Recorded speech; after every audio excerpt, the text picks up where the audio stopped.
Hi everyone. This is a recording of our Imagining, Discovering and Finding Work, The Next Steps, a continuation of our Getting Started recording.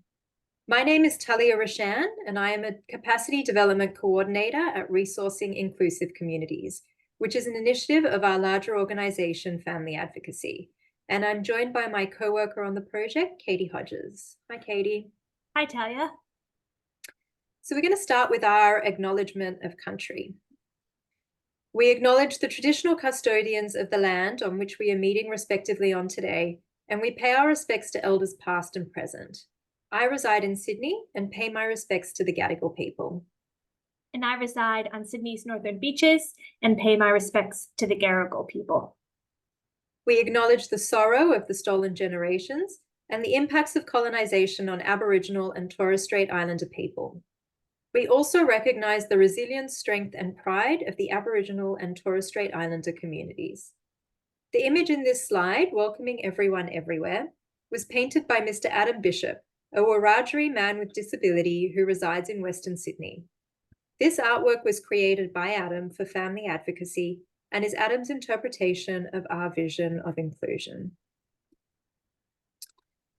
To reiterate from our Getting Started recording, the School to Work project aims to inspire and equip students with disability through the support of families to seek meaningful paid employment in the community. The three organisations involved in the project are Resourcing Inclusive Communities here in New South Wales, Imagine More in the ACT, and Community Resource Unit in Queensland. Our aim is to show that employment for people with disability does not have to be and should not be separate. So again, when we speak about employment, we are not referring to grouped employment, day programs, or disability-specific employment options. We are talking about real paid employment in the community where people with disability are working alongside people without disability. So this recording's agenda will focus on continuing the steps you can take to support the young person in your life to find real, meaningful employment and expands on the information provided in the Getting Started session. So we will have a brief recap. We'll have a look at opportunities available through school, developing a positive pitch, the importance of capturing the learning, NDIS employment support options, and also considerations around what steps you might want to take after the webinar. So I'm going to hand over to Katie, who's going to start with an overview of the opportunities available to young people. Thank you, Talia. So in the Getting Started recording, we also mentioned some of the different opportunities that young people might have available to them or might be considering for their future. These opportunities include work experience, paid work, apprenticeships and traineeships, volunteering, and also micro enterprise. So let's now have a look at the opportunities that are available through school, which many of you as family members and parents are thinking or wondering about. To begin, it's important to highlight that opportunities will vary depending on school setting, size, culture, and staff. If you are unfamiliar with these options, we would recommend finding out who the appropriate school staff member is to discuss your young person or student's potential opportunities. Also noting staff members that are supportive of your approach. Request a meeting to discuss the options further. Use clear, concise communication about what employment or work-related experiences you are seeking for the young person. Discuss steps, propose ideas, and consider the young person's vision.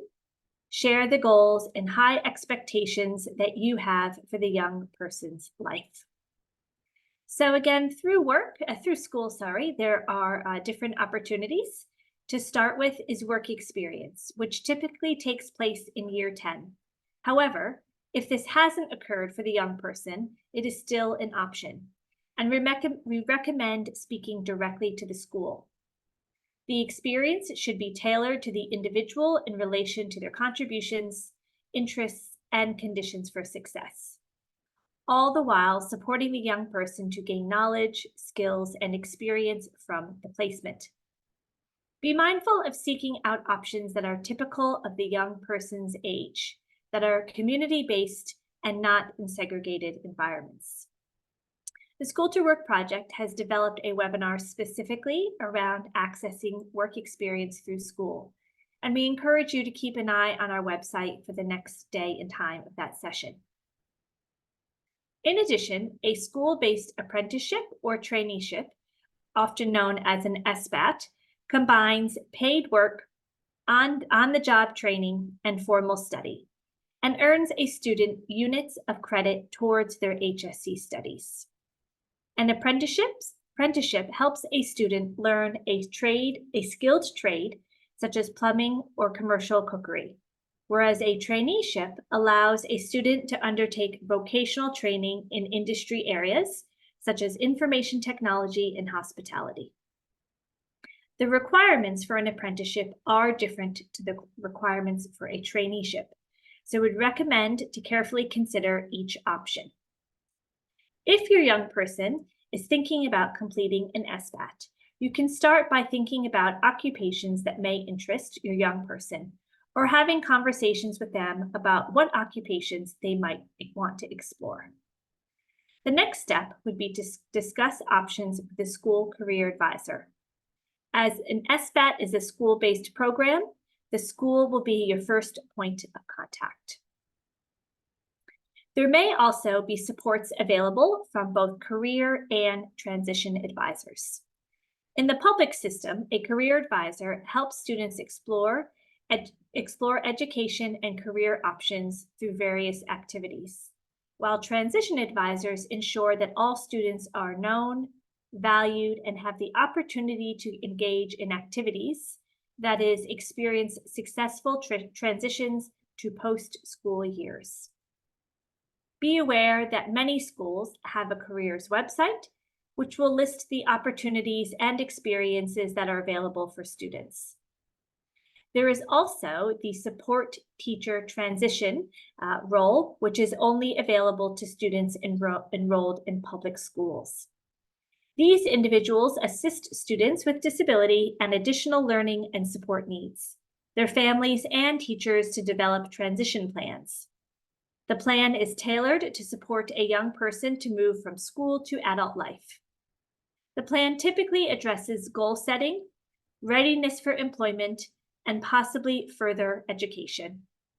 If parents or students aren't aware of the support teacher transition assigned to their school, they should request those details from the school directly. Support teacher transitions are available to students across mainstream, support unit, and special school settings. This is also a time when having a vision for a young person comes in handy, as often families tell us that they have to work hard to heighten the expectations of those teachers involved in the transition process, and real employment for the young person is sought after and possible. In the Catholic system, Post-School Options provides personalized support for students with additional learning needs to develop skills that can be transferred to the workplace. The aim is to provide students with valuable and authentic opportunities to participate in the workplace, learn new skills, and plan for their future. Again, when researching these options, consider the typical pathways for young people in this age group. And finally, school-based transition planning is available to students in independent schools. School-based transition planning assists a student with disability, their family, and school to gather information on the student's post-school goals, pathways, and support needs.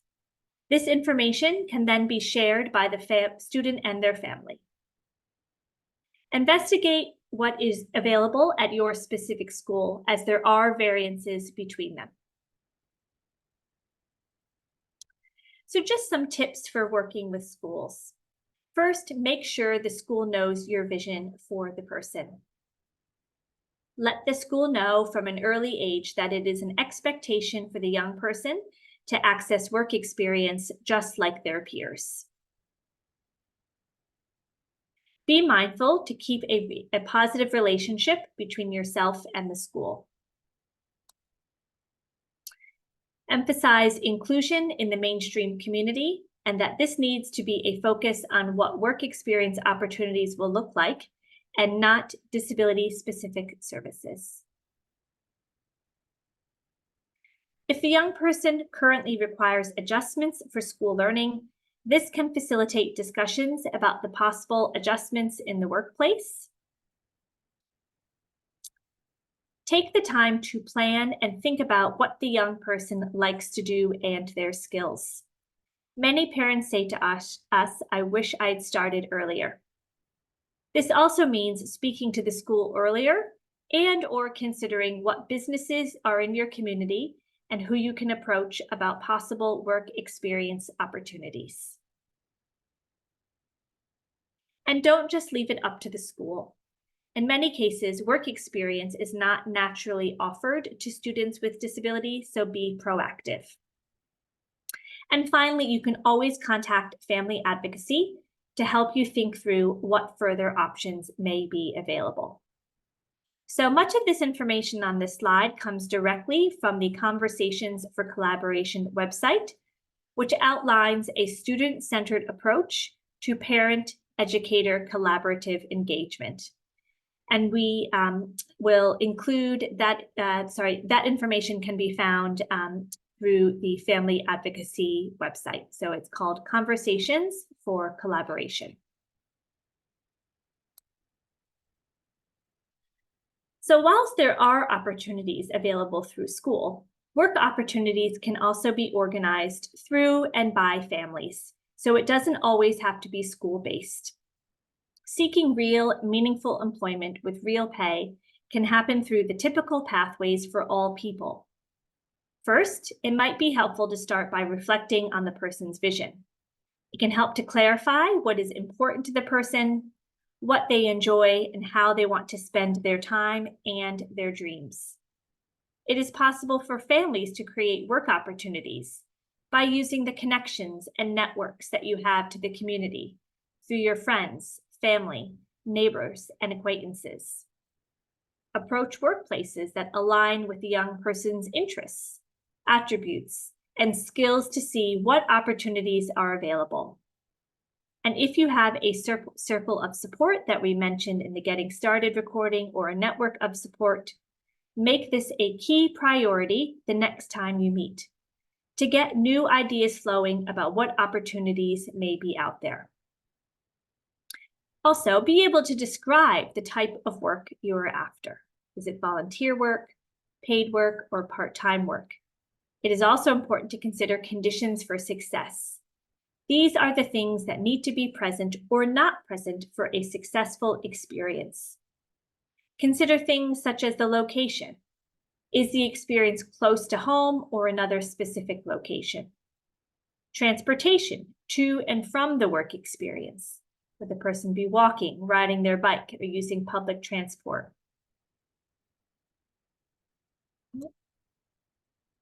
Pardon me. The hours of the experience. So does it need to be during a certain time of day? Does it need to be before or after work or coordinated with other obligations that the young person might have? Is the experience focused on working independently or alongside others? Having a job, and does also the person require job support or a mentor to assist the young person? Whether the young person prefers a quiet environment or are they okay with busy, noisy environments? Understanding the young person's learning style and how to best teach tasks. And finally, using a positive introduction, acknowledging the person's skills, strengths, and interests.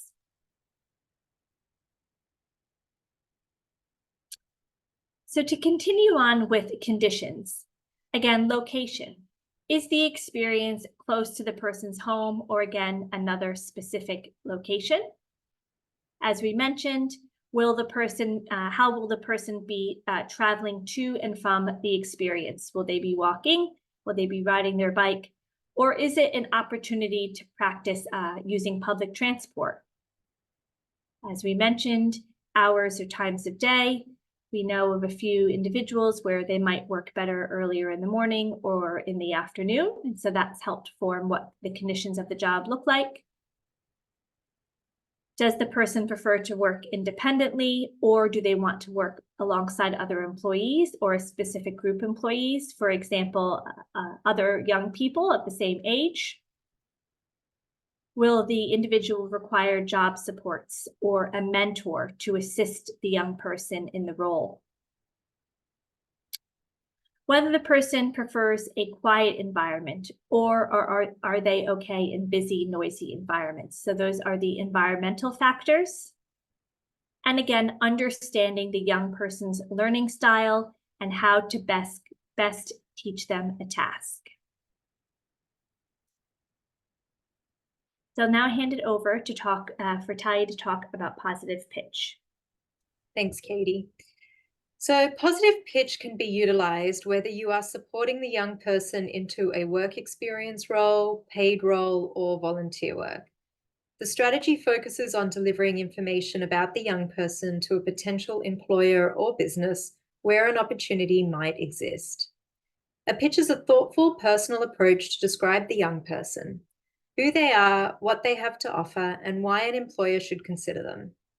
It is similar to a positive introduction, as we spoke about in session 1. However, it is utilized when directly approaching a potential employer or business, so it's more formal. A successful pitch facilitates opportunities and catches the employer's attention. It is important to discuss with the young person the information they want to provide the employer about their disability and how they will answer any questions about their disability. It will be important for the young person to talk about what they can do and really highlight the different ways they can do things and the support they might require to do the job. It may be possible to illustrate their abilities via photos or even a short video. Think carefully about who should deliver the pitch. Is it the young person or someone they know and trust? Or is it someone who knows the employer and has a connection to them? In some cases, if the young person is delivering the pitch, consider practicing until they feel comfortable presenting. Take the time to debrief as well. See it as a key critical learning opportunity for everyone involved. If the employer is open to it, ask for feedback about what the young person excelled at and what they can continue to work on for their next pitch. This is also part of the learning experience and a chance to refine the young person's pitch.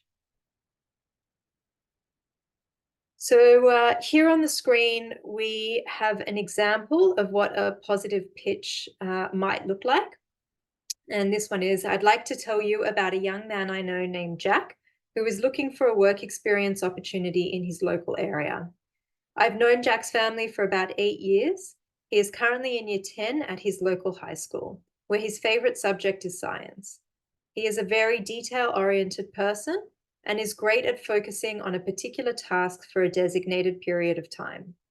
For the past year, he has regularly volunteered at the local state park with his family.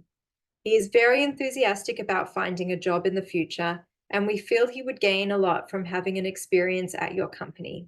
He brings with him a dedicated and enthusiastic attitude.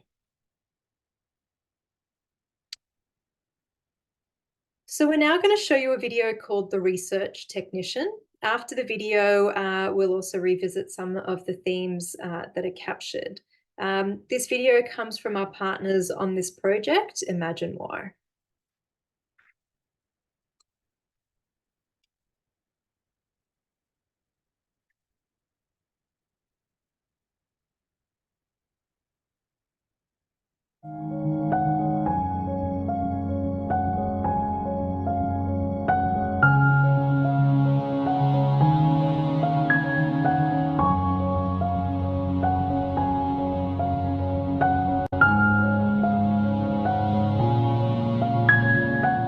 We went through a process of trying to improve the safety in our labs, and part of that was trying to reduce the access of the amount of people that could come into the lab. Michelle had been working at CSIRO for some time. She'd often talked about the lack of opportunities for people with disabilities. So she actually worked in the role for a small amount of time herself, so she could really understand it. They needed to have a certain level of physical ability, and also we needed them recognising that it is a lab. There's some dangerous things in there. Alicia suggested the position to be open to people with disabilities, and so advertised through the regular HR channels, and it went out to disability employment support organisations. And then it didn't get to interview process because the applications did not meet the criteria. The way potential employees or applicants were identified was to go out to community, word of mouth really, and to ask for suggestions or for people to apply. Michelle used, I guess, her personal network. She knew of Gus through a personal friend and a couple of other people who we also interviewed, and just asked the question, would you be interested in this type of role, and would you be interested coming in for an interview? For Gus's interview, he was actually really uncomfortable. We just sat down in tea room, didn't really want to talk to us or look at us, so we just went, you know what, let's just go into the lab. And we went down into the lab, we showed him some of the tasks that he might do, asked him if he would happily come in and help us, and he jumped straight in there. So yeah, with bacterial expression, it's obviously critically important that you're growing what you think you're growing. So clean glassware is critical from that perspective, and sterilisation of that glassware. Any contaminant in the glassware that you're not aware of can change the result. He understands that his role is really important and that he has to do certain things. Hi, my name is Gus Wackout. I'm working at CSO, and we're going to lab, autoclave rubbish, clean glassware into lab, and store lost media. I will go to glassware. If something goes wrong, I get my workmates. Basically, when we first started, we had to describe what the job actually was, create a set of lists and routines for Gus to follow. And then over time, we've refined those lists, we've adapted those lists to Gus's needs, we've changed protocols where they didn't work, or we've included steps that we felt were being missed along the way, and we've been evolving the whole process. Gus is just adapting as he's going along. We started him at just 2 hours a day. We also started him with full support, and then after probably 2 or 3 months, we increased his working hours to 3 hours a day. This is Gus doing his job just as anybody else would. This is Gus in the workplace doing his role. There wasn't talk about subsidised wages. There wasn't talk about congregating and having a group of people with impairment doing a similar job. This was a job on its own, given fairly and squarely to somebody who could do the job. And he's part of the workplace. He's a CSIRO employee. Makes our day a little bit easier by just having to not think about those simple things that he does for us, and then just appreciate his sense of humour as he goes about his business. I love CSO.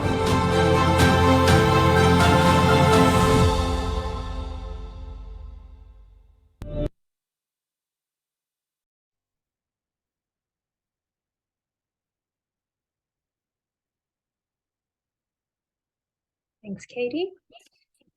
So some of those key points from the video that we'd like to highlight are the importance of identifying a champion within the business, having a creative approach to interviews. So as we saw in Gus's video, moving from the tea room into the lab.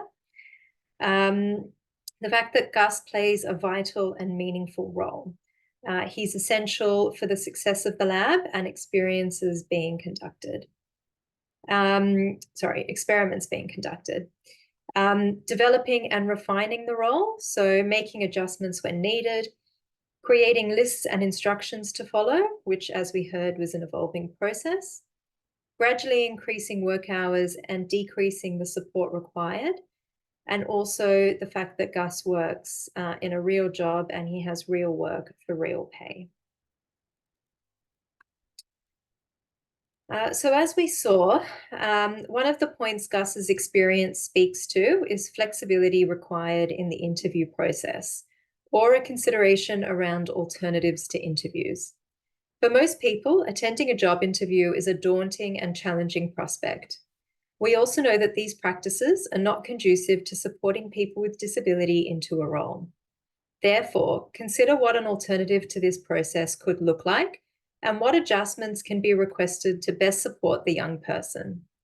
A process which is set up in a way that is relevant to the person with disability and allows them to demonstrate or share their skills. For example, can the young person demonstrate a task as part of the interview process? Have a short work trial where all parties agree on the terms of the trial? Or submit a video demonstrating their skills and strengths as they relate to the role? Or if an interview has to take place, can the person bring a support person or even request interview questions ahead of time so that the person can prepare their answers and rehearse their responses? So once a young person has secured a work role, consider the supports that the young person might require, if at all. We acknowledge it can be challenging to find the right support for the person, and it might take some time to get it right. In addition, there are different options when it comes to finding supports. Some families choose to hire people directly if they have a self-managed plan through the NDIS, while others access support through a support provider. So here's a brief overview of important considerations when it comes to finding the right support. We do elaborate on this information during our face-to-face workshops, and we'll also be running webinars throughout this year around getting the supports right. So please keep an eye out for those. So the first is to start with the young person, meaning understand the person's aims, what they want to do in regards to work roles, and how they want to be supported. This includes hiring someone who shares the young person's interests and is motivated to see them succeed. Look to networks and community. For example, Adam, who is pictured here with Josh, was found through word of mouth in Josh's local community. Adam was introduced to the family through a former support teacher at Josh's school. Josh and Adam spent a few days together getting to know each other. Ultimately, you want someone who's going to be a good match, someone who shares similar interests, responds well and positively to the person, and is perhaps similar in age or shares the same gender if required. Someone who has the required skills, qualities, interests, and capacity to teach the tasks in the work role. So this is a different approach to hiring someone with a generalist disability support background. An individual who understands the family's values, including being supportive of the young person's vision, supportive of their employment goals, and supportive of the person living an inclusive life. And finally, maintain positive and clear communication, where the responsibilities and expectations of the role are understood and acknowledged by all parties. To start looking for the right support person, you could advertise on online platforms such as HireUp or Mable, Facebook job boards or community boards, asking through networks, so friends, family, or circles of support, in locations where people have those relevant skills. So for example, if you're looking for a sports-related job coach, you might post job ads at the local sporting clubs, gyms, or local PCYC, and also through local papers. If the NDIS plan is not self-managed or a person is accessing a provider, here are some tips to ensure the best arrangement is in place for the young person. So first, make sure the family and person are involved in choosing the support person. Make sure the support person's strengths and interests align with the young person's contributions and interests. Ensure there is the ability for the family to have direct communication with the support person. Find out if the service provider provides training in areas such as customized employment. Ensure the family and individual are involved in determining hours of support and when support occurs. And also discuss the allocation of administration and transport costs. Finally, always read the service agreement to ensure that you understand the terms and conditions. If you disagree with the terms, you don't have to sign an agreement and you can choose to investigate a different provider. So I'm going to hand over to Katie now, who's going to go through some of the NDIS employment supports. Thanks, Talia. So the NDIS has a key role in helping young people think about work. We would like to provide you with a brief overview of the NDIS employment supports. We do run a webinar specifically on how to maximize the young person's NDIS supports in employment, which goes to much greater detail. So we would recommend that you keep an eye out on our website for when that webinar will be taking place. So there are various options available through the National Disability Insurance Scheme, which are designed to help support people with disability think about work, plan, and set goals so that they can start on their employment journey early. If the young person in your life isn't an NDIS participant, find out more about their eligibility by visiting www.ndis.gov.au. If the young person isn't eligible for the NDIS and you are approaching a disability employment provider, consider the tips that we discussed on the previous slide.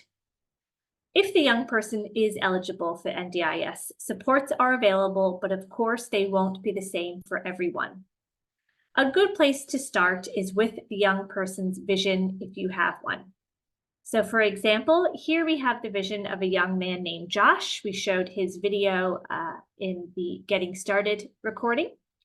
And Josh's family has kindly shared his vision with us. So this is just one excerpt from his vision, and it says that Josh will be working in a productive and meaningful job that he enjoys, balanced with a range of enjoyable social activities.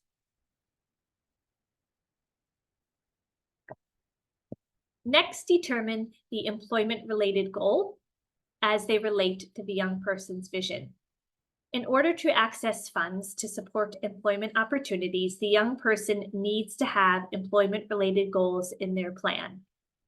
Some of the goals, some examples of goals might be that this year I'd like to explore what type of jobs might best suit me and find some work. Or perhaps during the period of this plan, I want to build on my skills so I can start looking for a job. Or lastly, I'd like to earn money and take part in the community. So here's Josh's goal that was connected to his vision. I would like support to maintain purposeful, meaningful employment. And that's obviously in Josh's micro business, again, that we highlighted in the video in the Getting Started recording. And finally, the support required to accomplish this goal for Josh are in the core supports budget, and it's one-on-one daily supports to assist with employment. We are now going to briefly go over the employment supports that the NDIS will fund based on a person's individual circumstances. So supports in employment are part of the core supports and were previously known as supported employment. You then have student leaver employment supports, or SLEDs. In SLEDs, employment supports and additional capacity building supports, which are all part of the capacity building budget. So the core supports are located there in the blue square, and the capacity building supports are located in the green squares. So let's have a look at these more closely. First, supports in employment, as we mentioned, are part of core supports and were previously known as supported employment. They are supports for individuals who require frequent or ongoing support to maintain their employment. This support can happen in a variety of settings, including a job in public or private sectors, a social enterprise, or in a micro business or family business. It can also be used to provide supported work experience and volunteering activities. So examples also include supports to manage complex needs at work. So that's someone who, again, is an example with Josh's video, that Adam is with Josh every day as he completes the task that are part of his micro enterprise. Okay, so the first category we'll look at under the capacity building budget are student leaver employment supports, or SLES. And these supports helps students move from school to work and are available to students of school leaving age, which in New South Wales means after completion of year 10 or in the final years of school, so in years 11 or 12, and directly leaving school. And SLES are available for up to 2 years. Supports might include work experience in a range of settings, money handling, time management, travel training, and discovery activities. It's important that you are clear about the supports that are required to get the best outcomes for the young person using SLES funding. As you and the young person are the customers, you choose your SLES supports and how they are going to be delivered, and you also have the right to change providers if you are not happy. The second aspect of capacity building supports are employment supports. And these supports are sometimes referred to as workplace assistance. They are quite similar to SLES in the types of supports that are provided. However, they can be used for individuals from 14 and older, and they are not restricted by age. This support provides workplace assistance that enables a person to successfully obtain or retain employment. And this support can be supplied to any working age participant, including students reaching working age with an employment goal. And this might include supports to explore what work means for them, often known as discovery, building essential foundation skills for work, managing complex barriers to obtaining and sustaining employment, specialized job customization, and/or developing a career plan. And finally, the third aspect of capacity building budget is employment-related assessment and counseling. And this support is designed to provide workplace assessment or counseling to assist participants to successfully engage in employment. We will also like to add that self-managed plans do allow for greater flexibility within the NDIS. Oh, pardon me. The family and the person have more control over their supports, ensuring that they are appropriate and tailored to the person's unique goals. And if you want to learn more about partially or fully self-managing an NDIS package, there are a lot of resources on the Family Advocacy or Resourcing Inclusive Communities websites, or you can contact us to speak about this further. We would also add to take time to do some thinking and planning before an NDIS meeting so that you are prepared in what you want to discuss. And that leads us to some helpful NDIS meeting tips. So number one, be prepared to talk about employment goals going into the next planning meeting. Support the young person to better understand what they are looking for when it comes to employment. Are they ready to look for work, but want to learn more about what work might look like, or do they have some experience in a part-time job or volunteering role and want to expand on their skills? Consider how the NDIS could help you achieve these goals. For example, I don't think I need very much help at work, but I would like some help getting into a better routine in my life. Or I'd like to explore courses on childcare. It might also be helpful to read and fill out the Let's Talk About Work booklet to encourage thinking and planning around what the young person currently has and what they will require in the future. And so if you just Google NDIS, Let's Talk About Work booklet, that comes up as the first option typically. Review and bring any relevant reports to the meeting that you might have through work or volunteering experiences. Pardon me. You might also want to bring any information from school, including reports, assessments, or individual transition plans. Also, consider the barriers that the young person might have faced in the past when it comes to employment, and consider why these barriers have occurred. Barriers also provide an opportunity to initiate plans and strategies to counter any past difficulties. And finally, ask for an agenda or a breakdown of what will be discussed during the NDIS meeting. This is part of the planning process, so be prepared, and or even while in the meeting, take your time if you need to perhaps step outside and to consider what is being proposed. And it can also be helpful to maybe bring a support person to come along to the meeting as well, to perhaps take notes or just to provide some emotional support afterwards.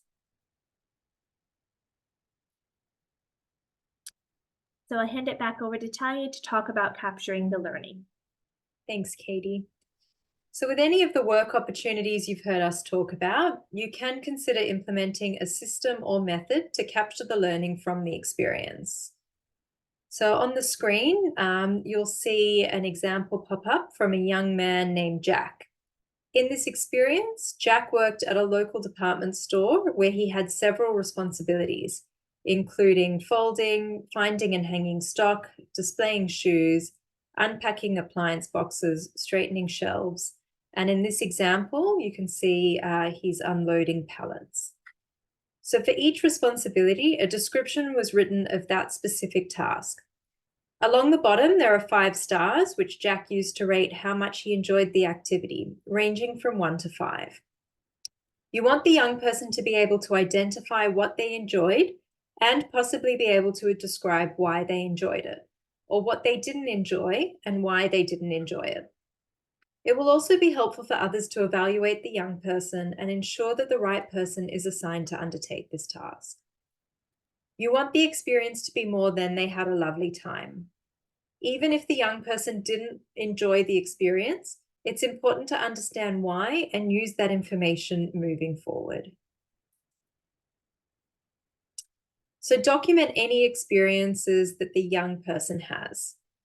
Write down education, so what school do they go to, skills summary, what is the young person good at, work experience, so have they completed any work experience in any capacity, any volunteering or paid work, any achievements, interests, and also including some references.